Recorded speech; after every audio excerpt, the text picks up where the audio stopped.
인간관계에 대한 상담 많이 해주시다 보면 예.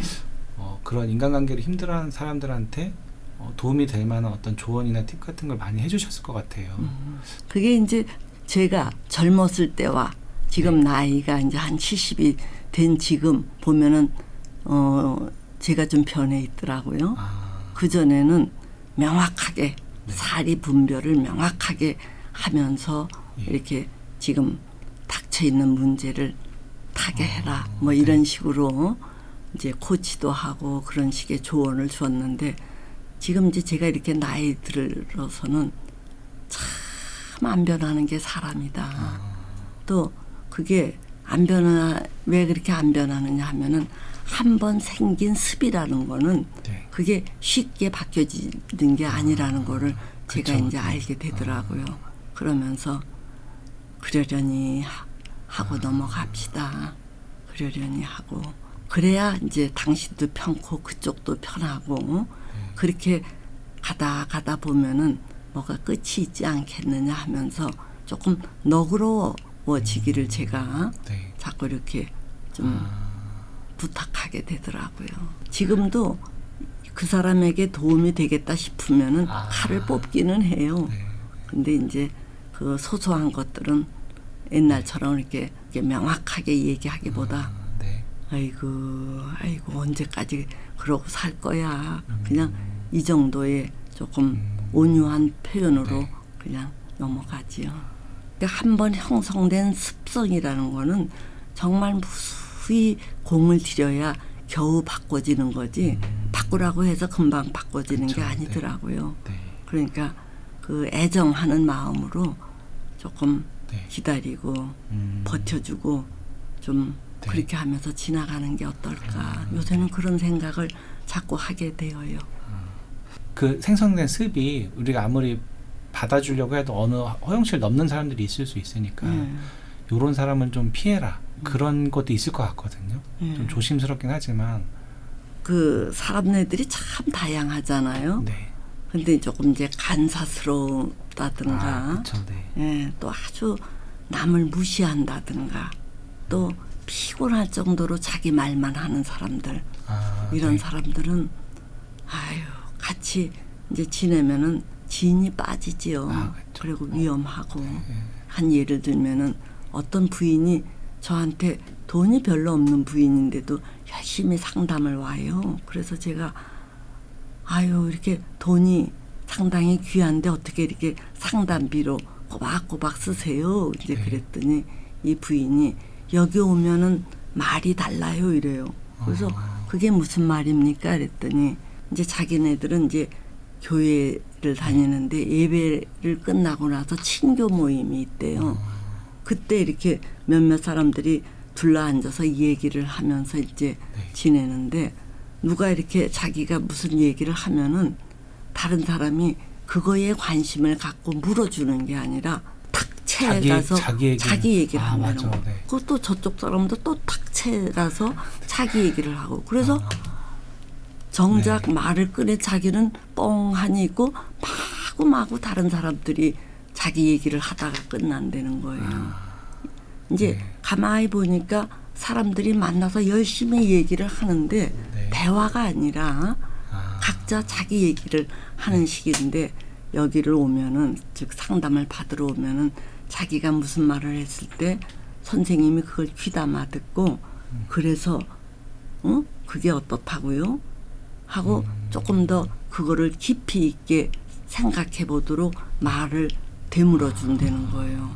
그래서 그런 거를 배우고 네. 자기도 바깥에 가서 실천을 하고 싶다 그러더라고요.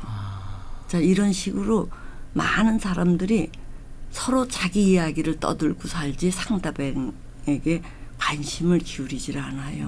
그래서 우리가 인간관계를 잘 하려면은 일단 남에게 관심을 갖고 귀를 기울여야 뭔가 네. 그 사람을 위해서 네. 할 이야기가 이제 이렇게 나오게 되고 네. 이제 그참에 그 사람도 더 얘기를 하면서 자기 성찰도 되고 관계도 더 돈독해지고 이러거든요. 네.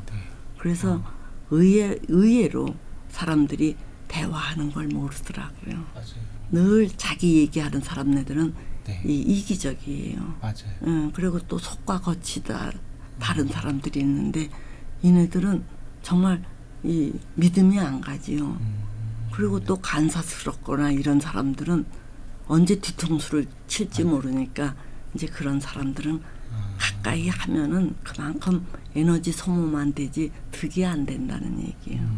상대방의 말을 더 잘 들어주고 그런 거에 대한 어떤 요령이나 뭐 이런 팁 같은 것도 또 갖고 계실 것 같아요.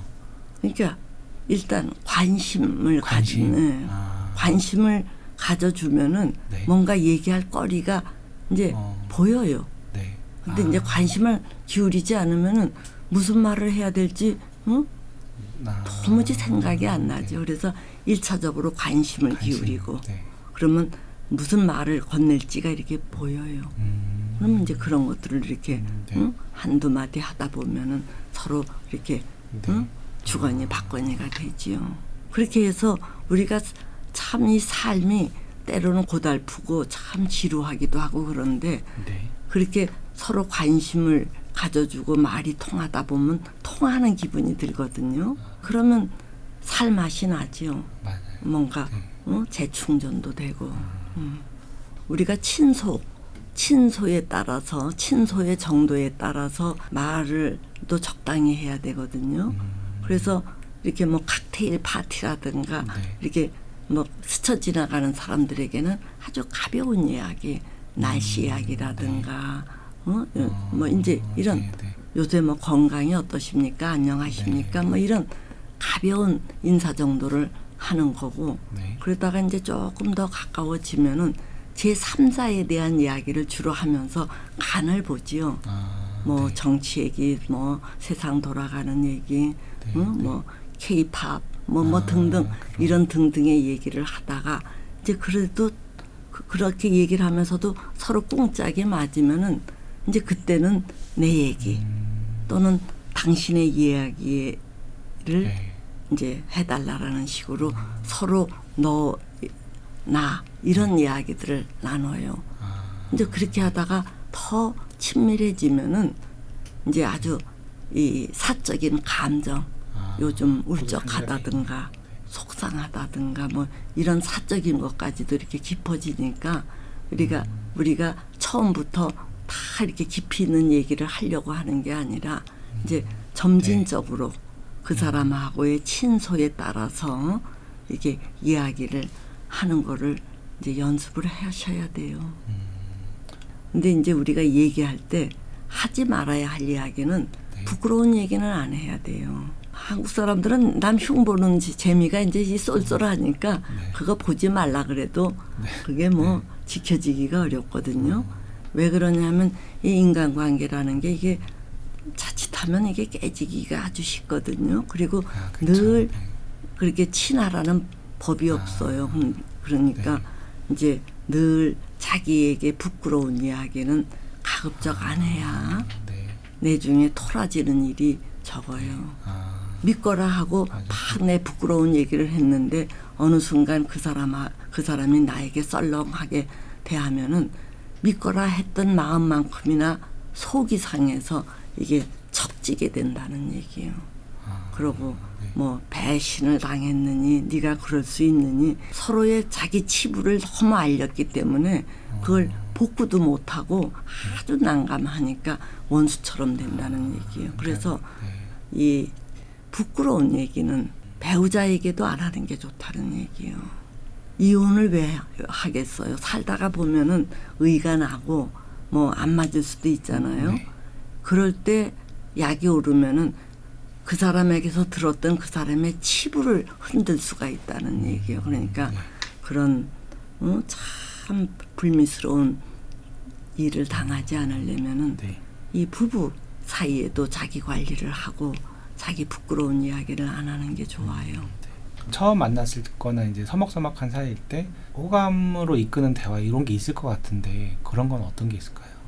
우리가 이 어렸을 때부터 어떤 사물이나 대상을 소중히 하도록 양육을 받았으면은 내가 뭐를 하다가도 사람이 오면은 그 사람에게 굉장히 이 관심을 기울이고 그렇죠. 존중하는 태도를 취해야 이게 환영받거든요.